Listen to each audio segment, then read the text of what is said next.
Ahojte, dneska si ukážeme vysávač s duálnou technológiou, čiže môžeme ho použiť aj s vreckom, aj s nádobou, čiže ako bezvreckový. Je to model Electrolux Ergospace. Tých modelov bolo veľmi veľa farebných variácií, veľa prevedení.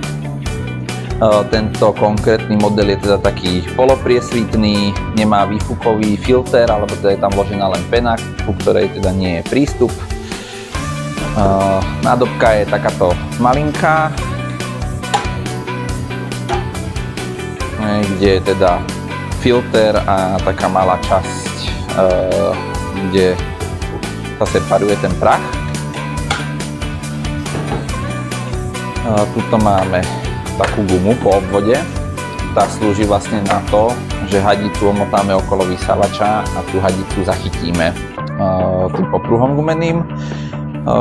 Vypínač ani nejaké tlačítko na navíjanie kábla tu nie je.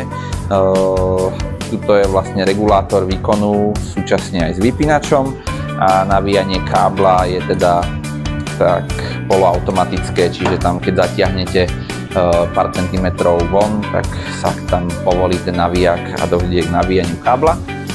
No, ukážeme si, ako to je spravené. Čiže teraz tam máme vložený držiak vrecka s vrecuškom a tuto ešte k tomu držiaku je ďalšia časť, takéto hrdlo, ktoré slúži na predĺženie, aby sa to veko sacej komory zatesnilo na to tesnenie toho vrecuška. Čiže toto je takto spolu. V sacej komore máme štandardne teda mikrofilter s mriežkou. Tá tam ostáva, aj keď vkladáme nádobu, čiže vložíme nádobu. Vo vrchnáku, vo veku sacej komory máme tesnenie, to sa utesní vlastne voči tej nádobe. Tým pádom máme vysávač teraz ako bezvreckový. Vidíme sa pri ďalšom videu.